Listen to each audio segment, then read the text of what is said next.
하나님 말씀은 예레미야 31장 1절에서 9절까지 말씀입니다. 여호와의 말씀이니라. 그때에 내가 이스라엘 모든 종족의 하나님이 되고 그들은 내 백성이 되리라. 여호와께서 이같이 말씀하시니라. 칼에서 벗어난 백성이 광야에서 은혜를 입었나니 곧 내가 이스라엘로 안식을 얻게 하러 갈 때에라. 옛적에 여호와께서 나에게 나타나사 내가 영원한 사랑으로 너를 사랑하기에 인자함으로 너를 이끌었다 하였노라. 처녀 이스라엘아, 내가 다시 너를 세우리니 네가 세움을 입을 것이요 네가 다시 소고를 들고 즐거워하는 자들과 함께 춤추며 나오리라. 내가 다시 사마리아 산들에 포도나무들을 심되 심는 자가 그 열매를 따기 시작하리라. 에브라임 산 위에서 파수꾼이 외치는 날이 있을 것이라. 이르기를 너희는 일어나라. 우리가 시온에 올라가서 우리 하나님 여호와께로 나아가자 하리라. 여호와께서 이와 같이 말씀하시니라. 너희는 여러 민족의 앞에 서서 야곱을 위하여 기뻐 외치라. 너희는 전파하며 찬양하며 말하라. 여호와여, 주의 백성 이스라엘의 남은 자를 구원하소서 하라. 보라, 나는 그들을 북쪽 땅에서 인도하며 땅 끝에서부터 모으리라. 그들 중에는 맹인과 다리 저는 사람과 잉태한 여인과 해산하는 여인이 함께 있으며 큰 무리를 이루어 이곳으로 돌아오리라. 그들이 울며 돌아오리니 나의 인도함을 받고 간구할 때에 내가 그들을 넘어지지 아니하고 물 있는 계곡의 곧은 길로 가게 하리라. 나는 이스라엘의 아버지요 에브라임은 나의 장자니라. 아멘. 우리가 여러분 예레미야를 보면서 예레미야의 가장 강력한 흐름은 이런 흐름이었습니다. 유다가 죄를 지었거든요. 하나님께서 하지 말라라고 했던 것들을 다 이 유다가 했습니다. 근데 그 정도가 어느 정도였느냐? 보통 이상을 넘어가는 그런 죄들을 계속해서 지은 거예요. 그 죄가 심각해지다 보니까 영적으로 병이 들었습니다. 근데 그 병은 그냥 고칠 수 있는 병이 아니에요. 나을 수 있는 방법이 딱 하나 있습니다. 어떻게 여러분 그 유다가 다시 그 죄에 빠진 병으로부터 헤어나올 수 있느냐? 방법은 하나입니다. 회개를 해야 돼요. 그리고 징계를 받아야 됩니다. 그러니까 70년 동안 바벨론으로 가기 싫어도 끌려가서 그 시간을 보내야 됩니다. 그러니까 힘들고 어려운데 버티고 견뎌야만 징계를 받아야만 해결되는 그런 문제였습니다. 그리고 바벨론으로 가게 되면 유다는 이걸 깨달아야 됩니다. 내가 정말 잘못했구나. 우리가 정말 잘못했구나. 이걸 깨달아야 되면서 거기서 인내하다가 연단을 받고 소망을 발견하는 이 일을 유다가 해야 되는 거죠. 그러니까 하나님이 우리의 참 소망이었구나라고 하는 걸 다시 깨닫고 돌아오는 시간을 반드시 유다가 가져야 됩니다. 그러니까 우리가 지금 보고 있는 예레미야 30장부터 33장은 굉장히 중요한 말씀입니다. 그러니까 예레미야에서 거의 핵심이라고 볼 수 있는 그런 말씀이에요. 근데 왜 이것이 핵심이냐? 여기가 왜 중요하냐? 여기에 소망이 있기 때문에. 근데 무슨 소망이냐? 바벨론으로 끌려가면은 그냥 유다는 끝날 것 같아요. 근데 하나님이 끝이 아니라는 이야기를 30장에서 31장까지 계속해서 너희 바벨론으로 끌려갈 거야. 근데 거기가 끝이 아니라고 하는 사실을 계속해서 이야기를 해주면서 너희가 회복이 있다. 라는 이야기를 하나님께서 해주시는 겁니다. 특별히 여러분 오늘 말씀 1절을 좀 보세요. 여호와의 말씀이니라. 그때에 내가 이스라엘 모든 종족의 하나님이 되고 그들은 내 백성이 되리라. 이렇게 이야기합니다. 우리도 여러분 한번 생각을 해보세요. 우리가 징계받을 때가 있잖아요. 너무 힘들고 어려울 때가 있잖아요. 우리 마음 가운데 어떤 마음이 드느냐? 하나님이 나를 버리셨나 보다. 하나님이 나를 도와주시지 않는가 보다. 이런 마음이 들 때가 있잖아요. 그러니까 유다도 바벨론으로 끌려갔는데 쉽사리 돌아오지를 못합니다. 어떤 마음이 들었겠어요? 유다 이 민족의 사람들이 하나님이 우리를 완전히 버렸나 보네. 완전히 잃어버렸나 보네. 그냥 내버렸나 보네. 이런 생각을 포로로 끌려갔을 때 숱하게 아마 했을 수 있습니다. 그런데 정작 하나님의 마음은 무엇이냐? 그들이 징계를 받고 있는 동황이지만 그때 하나님의 마음은 어떤 것이었느냐? 우리가 한번 생각을 해봐야 됩니다. 하나님은 단 한 번도 자기 백성을 그냥 내버려 뒀다라고 말씀하신 적이 없어요.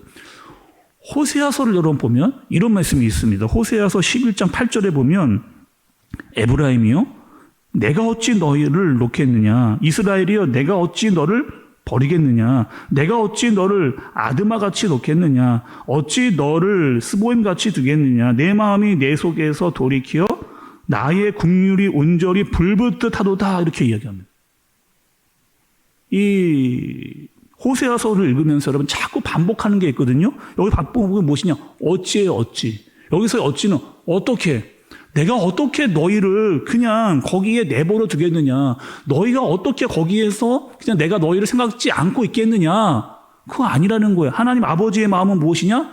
내가 너희를 그냥 소돔과 고모라에, 애굽에, 바벨론에 내버려 두지 않는다라고 하는 사실을 하나님께서 분명하게 계속적으로 알려주고 계시는 거죠. 너희 죄가 있거든, 잘못이 있거든. 근데 그 죄는 그냥 넘어가지를 못해. 반드시 징계를 받아야 돼. 징계를 받고 거기서 너희는 깨달아야 돼. 그래야 돌아올 수 있다라고 하는 사실을 하나님께서 알려주시면서 거기에 있을 때도, 그러니까 바벨론에 있을 때도, 돌아올 때도 내가 너희와 끝까지 함께 할 거야 라고 하는 사실을 하나님께서 이야기를 해주시는 거죠. 3절의 말씀도 여러분 좀 보세요.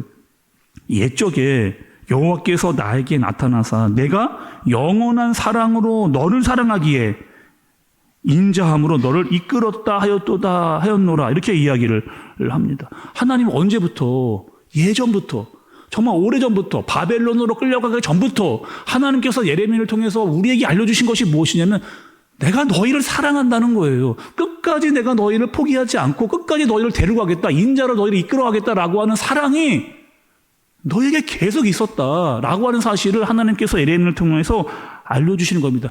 그런데 왜 너희는 이 사랑의 마음을 알지를 못하느냐? 끝까지 알려주는데도 왜 알지 못했느냐? 그러나 혹여나 바벨론으로 끌려간다 할지라도 그것이 징계이나 그것도 사랑이다라고 하는 사실을 반드시 알아라 라고 이야기를 해주시는 거죠. 여러분 4절과 5절도 말씀도 좀 보겠습니다. 4절과 5절의 말씀.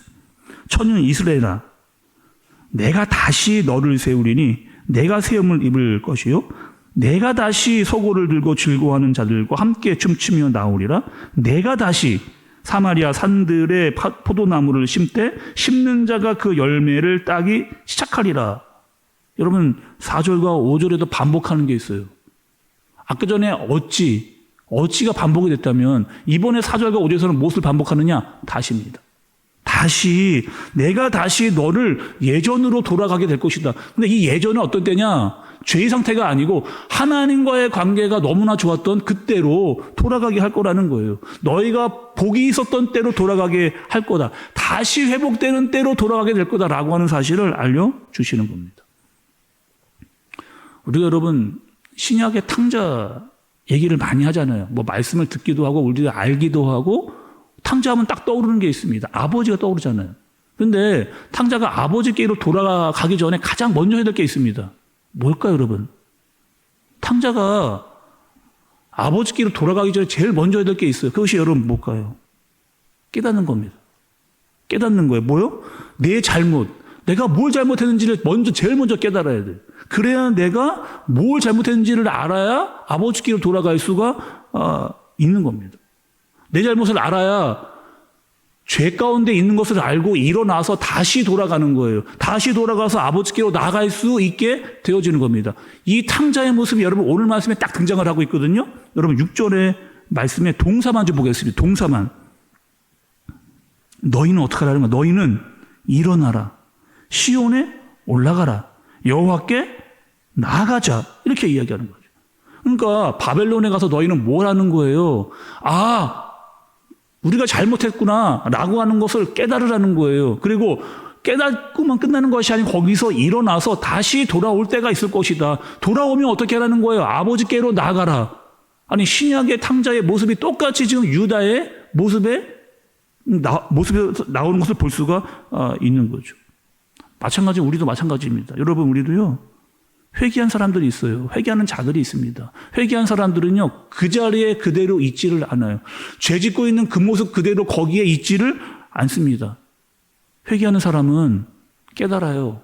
내 잘못이 무엇이구나 알게 됩니다. 그럼 뭐 하는 거예요? 그 죄 가운데 있지 않고 일어납니다. 일어나서 어떻게 하나 다시 돌아와요. 아버지께로 나오는 겁니다. 다시 예배의 자리에 서게 되는 거예요. 은혜를 사모하는 겁니다. 하나님과의 관계가 다시 회복되어지는 것. 더 하나님을 알아가고자 싶은 마음이 회개하는 자들에게 생겨나게 되는 거죠. 여러분, 예배는 뭘까요? 여러분, 이 새벽부터 나와서 예배를 드리는데 예배는 뭘까요, 여러분? 예배 나올 때마다 우리는 뭘 해야 될까요? 예배 때마다 여러분 우리가 잊지 말아야 할 것이 있는데 혹여나 내 죄가 있다면 내 죄를 깨닫는 겁니다. 그리고 그 죄에 머물러 있지 않는 거예요. 그리고 돌아오는 겁니다. 돌아와서 뭐 하는 거예요? 하나님의 마음을 더 많이 아는 거예요. 내가 너를 얼마나 사랑하는지를 알고 때로는 징계일 수 있는 시간도 견디고 인내하고 연단을 받아 소망을 발견할 수 있는 자리가 어디예요, 여러분? 바로 예배의 자리라는 거죠. 그리고 예배를 드릴 때마다 하나님 아버지의 마음을 더 많이 아는 거예요. 많이 알다 보니까 나도 그 마음을 좀 표현하고 싶은 거예요. 그것이 바로 예배죠. 그래서 찬양이 있는 겁니다. 감사가 있는. 그것이 바로 예배자의 모습이다. 하나님은 유다가 이렇게 되기를 원하셨어요. 자기의 잘못을 깨닫고 일어나서 돌아와 하나님의 아버지의 마음을 제대로 알기를 하나님께서 원하신 겁니다. 마찬가지로 우리에게도 원하시겠죠. 혹여나 우리에게 잘못이 있다면 거기에 머물러 있지 말고 일어나 돌이켜 아버지 앞으로 나와라. 그리고 예배 때마다 그 아버지의 마음을 더 많이 깨달아라. 올바른 예배자로 바로 서라 라고 하는 이 하나님의 말씀과 뜻을 제대로 깨달을 수 있는 이 유다를 통해서 우리의 모습을 비추어 볼 수 있는 저와 여러분들 되어지시길 예수님의 이름으로 축복합니다. 기도하겠습니다. 하나님 아버지, 날마다 우리에게 말씀을 주십니다. 말씀해 주십니다. 듣고 깨닫게 하여 주옵소서. 혹여나 나의 잘못이 발견된다면 거기에 머물러 있지 않고 돌이키게 하여 주옵소서. 일어나게 하여 주옵소서. 돌아오게 하여 주옵소서. 날마다 아버지의 마음을 더 많이 알아가게 하여 주옵소서. 이 예배 자리가 하나님의 마음을 더 많이 깨닫고 알아 나도 그 마음을 표현하는 자리가 되게 하여 주옵소서. 오늘 하루를 주님께서 붙드시고 인도해 주시며 우리와 함께 하여 주시옵소서. 예수님의 이름으로 기도드리옵나이다. 아멘.